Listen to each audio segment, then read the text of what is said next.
കേരള സർവകലാശാലയിൽ ഉത്തരക്കടലാസുകൾ നഷ്ടപ്പെട്ട സംഭവത്തിൽ വൈസ് ചാൻസലറെ നേരിൽ കണ്ട് പരാതിപ്പെടാൻ വിദ്യാർത്ഥികളും VC മോഹനൻ കുന്നുമ്മലുമായുള്ള യോഗം ആരംഭിച്ചു. പരീക്ഷ ഒഴിവാക്കി അതിവേഗം ഫലം പുറപ്പെടുവിക്കണമെന്നാവും വിദ്യാർത്ഥികൾ പ്രധാനമായും ആവശ്യപ്പെടുക. തിരുവനന്തപുരത്ത് നിന്ന് വിവരങ്ങളുമായി ഹാൻസ് ജോണാണ് നമുക്കൊപ്പം ചേരുന്നത്. Hans, good morning. ആ വിദ്യാർത്ഥികളെ സംബന്ധിച്ച് ഗുഡ് മോർണിംഗ് പറയാനുള്ളൊരു സാഹചര്യമില്ല. കാരണം പരീക്ഷ എഴുതി പൂർത്തിയാക്കി വിദേശത്തേക്ക് ഉൾപ്പെടെ പോയ ആളുകൾക്കാണ് ഈ ഒരു ഗതികേട് വന്നിരിക്കുന്നത്. വീണ്ടും പരീക്ഷ എഴുതുക എന്നത് വലിയ ശ്രമകരമായ ഒരു കാര്യമാണ്. വിദേശത്ത് ഉൾപ്പെടെ ആളുകൾ വരേണ്ടി വരും. ഈ പരീക്ഷ ഒഴിവാക്കണമെന്ന ആവശ്യം ഇത് സർവകലാശാലയുടെ അനാസ്ഥയാണല്ലോ. പ്രാഥമികമായി അധ്യാപകനോടൊപ്പം തന്നെ ജനുവരിയിൽ നഷ്ടപ്പെട്ട ഉത്തരക്കടലാസുകളാണ്. അപ്പോൾ പരീക്ഷ ഒഴിവാക്കണമെന്ന കാര്യം പരിഗണിക്കുമോ സർവകലാശാല? Good morning Binil. അത്തരമൊരു സാഹചര്യം എന്തായാലും സർവകലാശാലയുടെ ഭാഗത്തുനിന്ന് ഉണ്ടാകില്ല എന്ന് തന്നെയാണ് നമുക്ക് ലഭിക്കുന്ന വിവരം. ഇപ്പോൾ നമുക്ക് ദൃശ്യങ്ങളിൽ നിന്ന് തന്നെ കാണാൻ കഴിയും. ഇപ്പോൾ VC നേരിട്ടെത്തി കാണാൻ വന്ന വിദ്യാർത്ഥികളാണ് ഇപ്പോൾ നമ്മളുടെ പുറകുവശത്തായിട്ടുള്ളത്. അവർ VCക്ക് നിലവിൽ നേരിൽ കാണാൻ കഴിഞ്ഞിട്ടില്ല. അദ്ദേഹം യോഗത്തിലേക്ക് കടന്നു. യോഗത്തിൽ ഇപ്പോൾ രജിസ്ട്രാറും പരീക്ഷാ കൺട്രോളർ അടക്കമുള്ള ഉദ്യോഗസ്ഥരാണ് യോഗത്തിൽ പങ്കെടുക്കുന്നത്.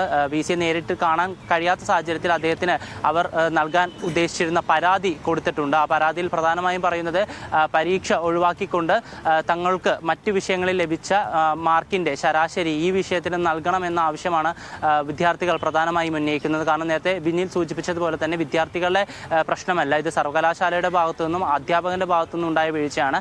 അതിൽ തങ്ങൾ ബലിയാടാകുന്ന ഒരു സ്ഥിതിയാണ് ഉള്ളതെന്നാണ് വിദ്യാർത്ഥികൾ പ്രധാനമായും പറയുന്നത്. എന്തായാലും ഇപ്പോൾ യോഗത്തിന് ശേഷം VCയെ നേരിട്ട് കാണാൻ വേണ്ടിയാണ് വിദ്യാർത്ഥികൾ ഇപ്പോൾ കാത്തിരിക്കുന്നത്. അദ്ദേഹത്തെ നേരിൽ കണ്ട് ഈ യോഗത്തിൻ്റെ തീരുമാനം കൂടി അറിഞ്ഞതിന് ശേഷം മാത്രം മാധ്യമങ്ങളോട് പ്രതികരിക്കാമെന്നാണ് വിദ്യാർത്ഥികൾ അറിയിച്ചിരിക്കുന്നത്. എന്തായാലും ഇപ്പോൾ ഞാൻ നേരത്തെ സൂചിപ്പിച്ചതുപോലെ തന്നെ പരീക്ഷാ കൺട്രോളർ, രജിസ്ട്രാർ, VC എന്നിവരുടെ നേതൃത്വത്തിലുള്ള യോഗം ഇപ്പോൾ ആരംഭിച്ചു കഴിഞ്ഞു. ഇനിയിപ്പോൾ 12:30-ക്ക് സിൻഡിക്കേറ്റിൻ്റെ പരീക്ഷാ സ്ഥിരം സമിതി അധികൃതരുടെയും യോഗമുണ്ട്. അതിനുശേഷമായിരിക്കും ഒരു അന്തിമ തീരുമാനമുണ്ടാവുക. എന്തായാലും നിലവിലെ യോഗത്തിൽ ഈ പരീക്ഷ നടത്തിപ്പുമായി ബന്ധപ്പെട്ടുള്ള ഔദ്യോഗിക കാര്യങ്ങളായിരിക്കും ചർച്ചയാവുക. എന്തായാലും ഞാൻ പറഞ്ഞതുപോലെ തന്നെ സർവകലാശാല എന്തായാലും പരീക്ഷ മാറ്റിവെക്കാനുള്ള സാധ്യതയില്ല.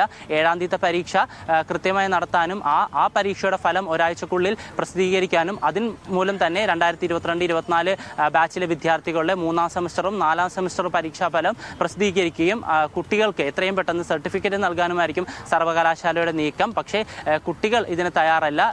സർവകലാശാലയുടെ ഭാഗത്തു നിന്ന് എന്ത് നടപടിയാണ് ഉണ്ടാകുന്നതെന്ന് കാത്തിരിക്കുകയാണ് വിദ്യാർത്ഥികൾ. അതിനോടൊപ്പം തന്നെ ഈ യോഗത്തിൽ അധ്യാപകനെതിരെ എന്ത് നടപടി സ്വീകരിക്കാൻ കഴിയും എന്നതടക്കമുള്ള കാര്യം ചർച്ചയാകും. പിന്നെ വ്യക്തമാണ്. Thank you Hans John. പരിമിതികളുണ്ട് സർവകലാശാലയെ സംബന്ധിച്ച് എന്ന് നേരത്തെ രജിസ്ട്രാർ ഉൾപ്പെടെ വ്യക്തമാക്കിയിരുന്നു സിൻഡിക്കേറ്റ് യോഗത്തിന് ശേഷം. കാരണം ഈ അധ്യാപകൻ താൽക്കാലിക അധ്യാപകനാണ്, അതുകൊണ്ട് നടപടിയെടുക്കുന്നതിന് പരിമിതികൾ ഉണ്ട്. പക്ഷേ അപ്പോഴും ഉത്തരവാദിത്തത്തിൽ മാറി നിൽക്കാൻ അധ്യാപകനോ സർവകലാശാലയ്ക്കോ സാധിക്കില്ല. കാരണം ജനുവരിയിൽ ഉത്തരക്കടലാസുകൾ നഷ്ടപ്പെട്ട കാര്യം പുറത്തു വരുന്നത് ഈ സമയത്ത് മാത്രമാണ്. അതെഴുതിയ വിദ്യാർത്ഥികൾ അറിയുന്ന ഈ സമയത്ത് മാത്രമാണ്. ഫലം പ്രഖ്യാപിക്കേണ്ട സമയത്താണ് അറിയേണ്ടത്. അത് സർവകലാശാലയ്ക്ക് അനുഭാവപൂർണ്ണമായ നടപടി സ്വീകരിക്കേണ്ടി വരുമെന്ന കാര്യത്തിൽ സംശയമില്ല.